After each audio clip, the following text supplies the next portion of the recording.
Saviez-vous que certaines des plus grandes constructions mentionnées dans la Bible laissent encore aujourd'hui les scientifiques perplexes?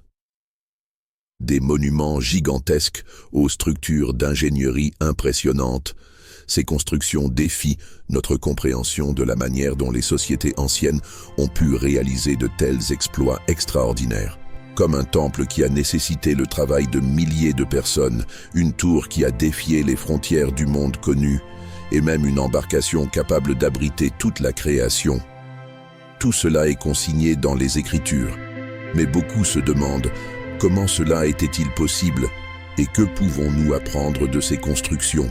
Dans cette vidéo, nous allons explorer les 6 plus grandes constructions de la Bible qui continuent de défier la science, révélant des mystères sur la foi, l'histoire et l'ingénierie de l'Antiquité. Préparez-vous à un voyage intrigant où la Bible et la science se rencontrent de manière surprenante. Mais avant de commencer, laissez déjà un like. Partagez cette vidéo avec vos amis et abonnez-vous à la chaîne pour ne pas manquer les prochains mystères que nous allons révéler ensemble. Maintenant que vous êtes connectés aux mystères, découvrons comment chacune de ces constructions défie tout ce que nous savons sur l'histoire humaine et la science. Commençons par la première. La tour de Babel. L'histoire de la tour de Babel est l'une des plus intrigantes de la Bible. Trouvée dans le livre de la Genèse, elle décrit une civilisation qui, dans sa tentative d'atteindre le ciel et de se faire un nom, a décidé de construire une tour qui s'élèverait jusqu'aux hauteurs célestes. Mais qu'y avait-il exactement derrière ce projet ? Comment une société ancienne aurait-elle pu concevoir une construction d'une telle grandeur et ambition ? La tour de Babel représente bien plus qu'une simple construction physique. Elle est le symbole de l'orgueil humain et du désir d'autosuffisance. La tentative de construire une tour qui atteigne le ciel révèle un profond désir de se comparer à Dieu, défiant ainsi les limites imposées par le Créateur. L'idée d'un projet aussi grandiose, où hommes et femmes travaillaient ensemble pour ériger quelque chose de colossal, défie l'imagination.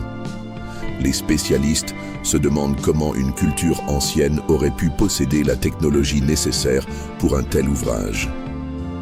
Ce qui est encore plus fascinant, c'est que, dans leur quête de suprématie et de pouvoir, Dieu a interrompu le projet en confondant la langue des ouvriers.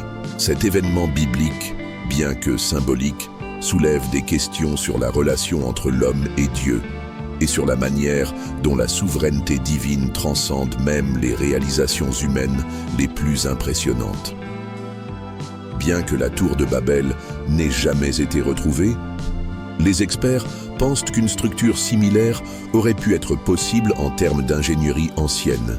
Cependant, le fait qu'un bâtiment aussi imposant ait pu être construit sans la technologie moderne demeure un grand mystère. Comment les gens de l'époque auraient-ils pu concevoir une construction d'une telle envergure?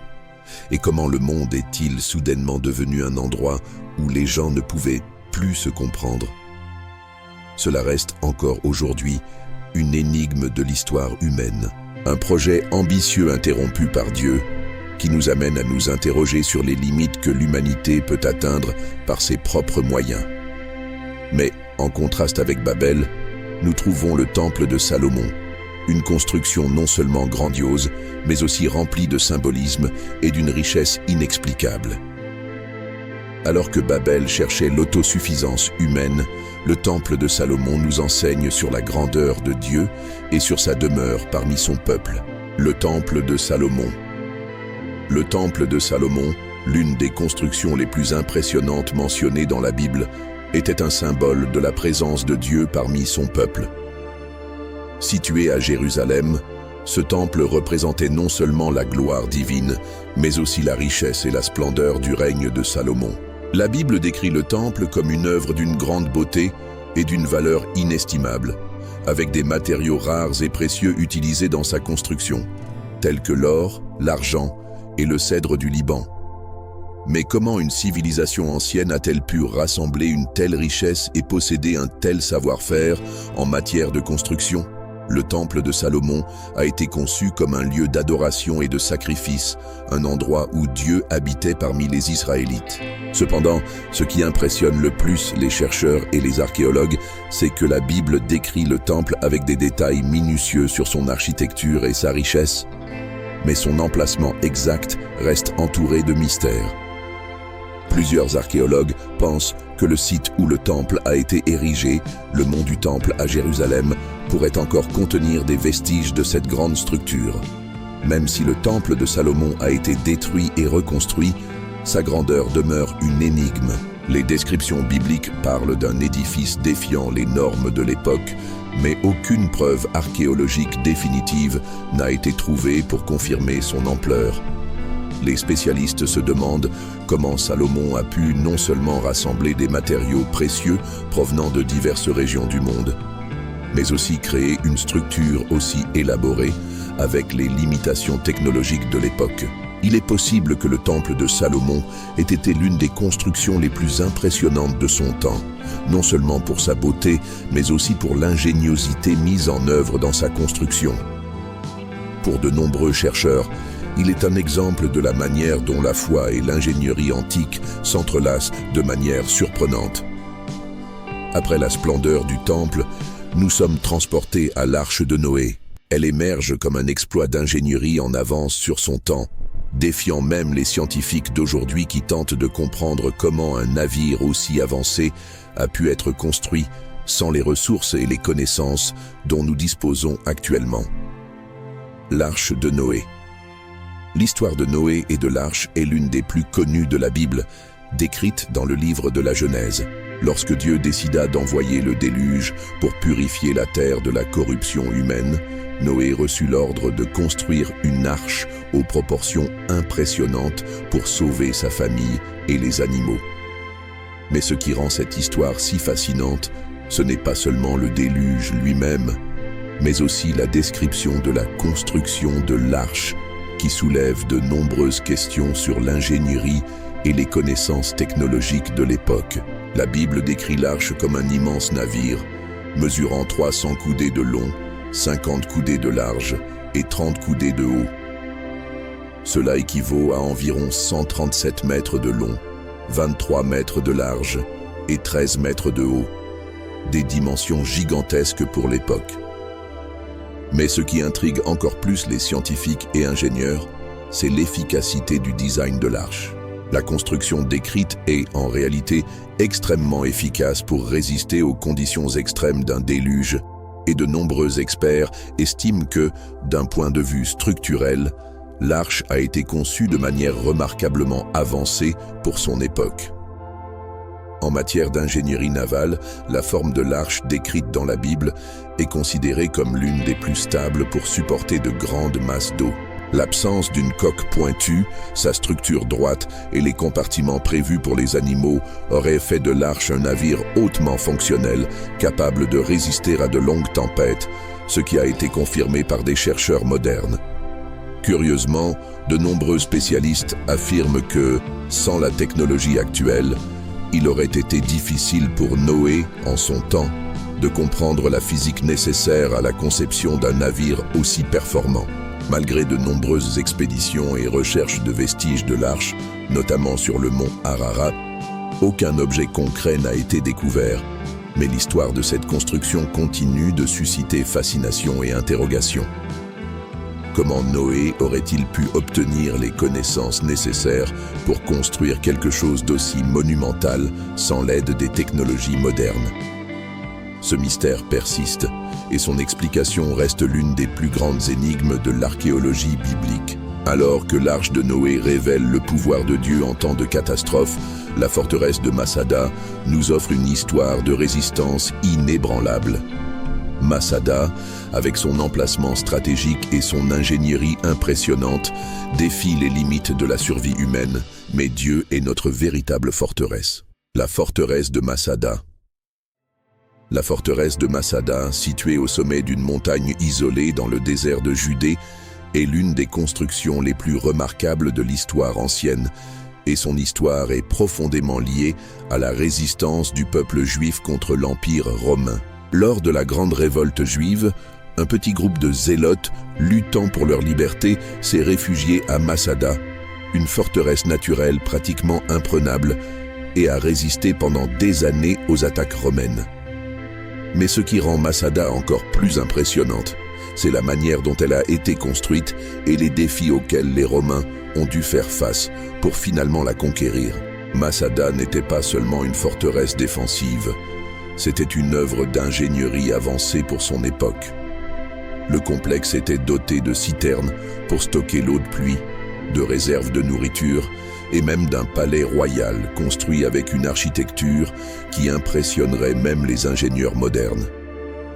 Le site était stratégiquement important, étant situé sur une montagne isolée, ce qui le rendait pratiquement inaccessible aux ennemis. Les Romains, en assiégeant la forteresse, ont dû employer des techniques d'ingénierie sophistiquées pour construire une rampe de terre permettant d'accéder au sommet. Bien que les Romains aient fini par prendre la forteresse, la réalisation de Masada et sa défense restent un exploit remarquable.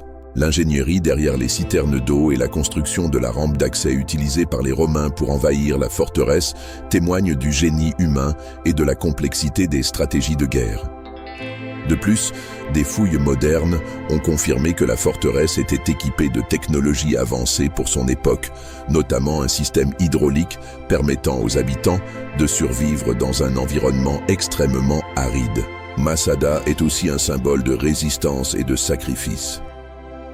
Selon l'historien juif Flavius Joseph, lorsque les Romains ont finalement envahi la forteresse, les Zélotes ont fait un choix radical pour préserver leur liberté, préférant un suicide collectif à la reddition. L'histoire de Masada reste un rappel du pouvoir de la détermination humaine, de l'ingéniosité et de la foi en temps de crise. Et avez-vous déjà entendu parler du tabernacle? Parlons-en maintenant. Le tabernacle. Le tabernacle décrit dans le livre de l'Exode fut la première résidence de Dieu parmi les Israélites avant la construction du temple de Salomon. Ce n'était pas un bâtiment fixe, mais une structure portative, montée et démontée au fur et à mesure que le peuple d'Israël se déplaçait dans le désert. Cette construction représentait la présence de Dieu parmi son peuple et ses spécifications détaillées, données directement par Dieu à Moïse, sont surprenantes tant du point de vue religieux que du point de vue de l'ingénierie. Le tabernacle se composait d'une tente centrale abritant l'autel, le chandelier d'or, la table des pains de proposition et l'autel des parfums, entre autres objets sacrés. Autour, un parvis était délimité par des rideaux de lin, et au centre se trouvait l'arche de l'Alliance, le symbole le plus sacré de la présence divine. Le projet était incroyablement détaillé, avec des matériaux précieux tels que l'or, l'argent, le bronze, des peaux d'animaux et des tissus fins. Chaque élément avait une fonction spécifique et était construit avec une précision remarquable. Ce qui est le plus fascinant à propos du tabernacle, ce n'est pas seulement la richesse des matériaux ou sa complexité symbolique, mais la manière dont il a été conçu pour être monté et démonté en mouvement.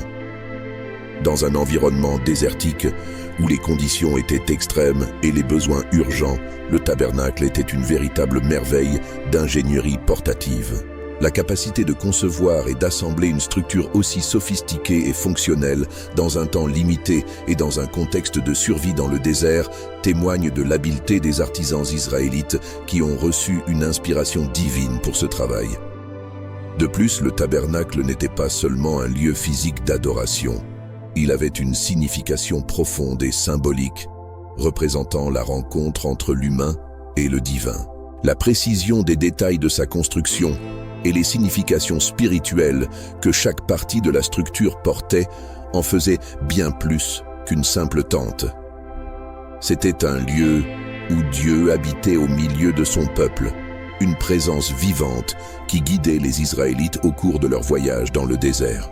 Le tabernacle, donc, ne défiait pas seulement les attentes quant à la manière dont une structure religieuse pouvait être érigée dans un environnement aussi difficile, mais il offrait également un enseignement profond sur la présence de Dieu dans nos vies, même dans les moments de plus grande adversité.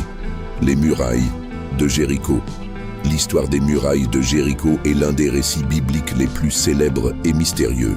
Présentée dans Josué 6, cette histoire décrit la chute des imposantes murailles d'une ville fortifiée, qui avait résisté aux attaques pendant longtemps, mais qui se sont effondrées au son des trompettes et aux cris du peuple d'Israël. Ce qui rend cette histoire si intrigante, ce n'est pas seulement l'événement en lui-même, mais aussi les circonstances qui l'entourent, défiant même les lois de la physique et de l'ingénierie moderne. Les murailles de Jéricho étaient célèbres pour leur épaisseur et leur résistance. Elles représentaient une forteresse presque impénétrable, ce qui rendait la stratégie militaire d'Israël apparemment impossible à réussir. Cependant, comme le raconte Josué, après 7 jours de marche silencieuse autour de la ville, le peuple d'Israël, guidé par Dieu, poussa un grand cri et les murailles s'effondrèrent complètement. Pour les scientifiques et les historiens, cela reste difficile à expliquer.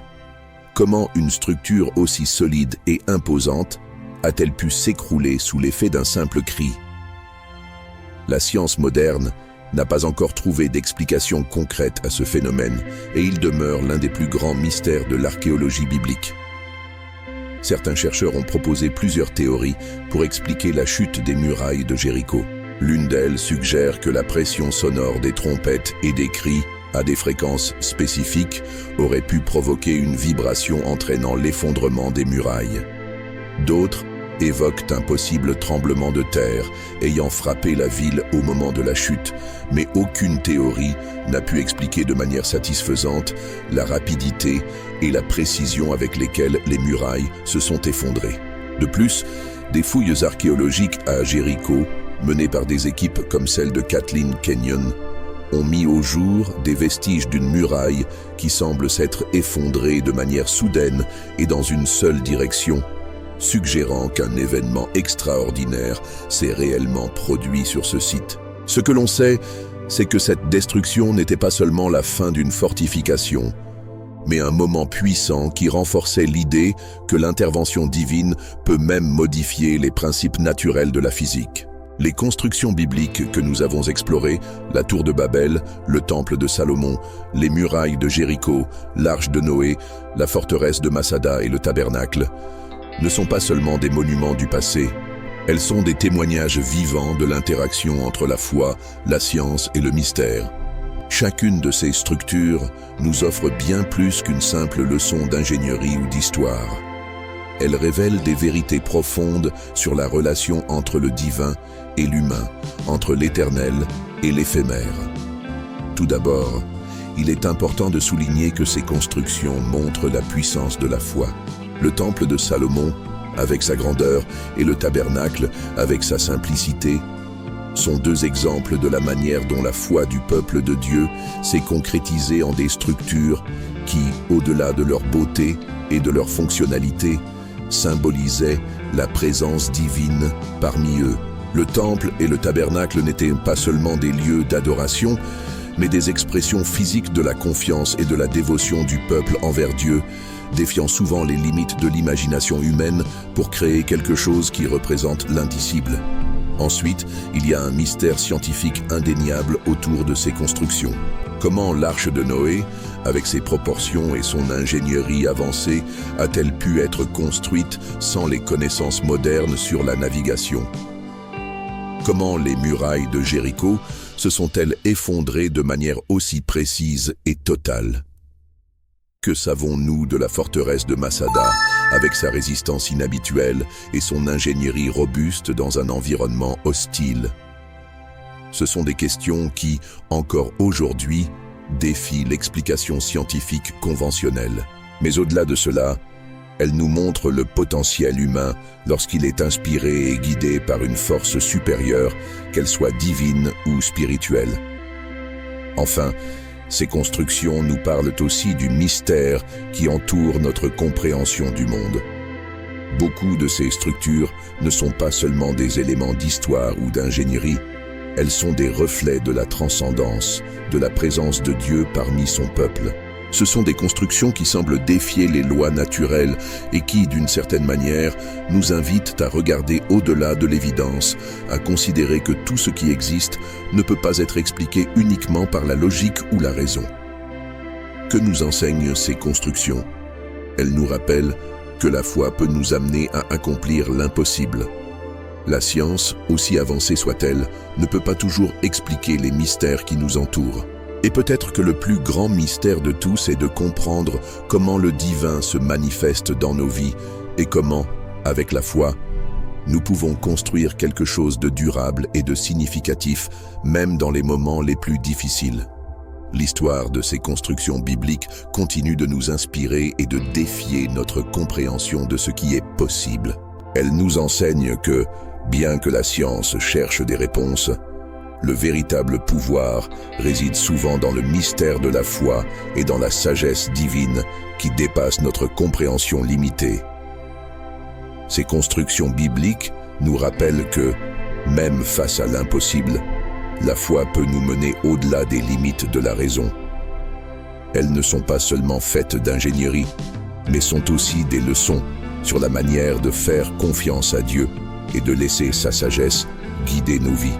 Le mystère de la foi est ce qui nous fortifie et nous transforme, nous montrant que, avec Dieu, rien n'est impossible. Si vous voulez voir plus d'histoires comme celle-ci, n'oubliez pas d'aimer et de partager avec vos amis. Dites-nous en commentaire comment vous pouvez appliquer ces leçons dans votre vie et abonnez-vous à la chaîne pour plus de contenu inspirant et édifiant sur la Bible. Que Dieu bénisse votre parcours et à la prochaine vidéo.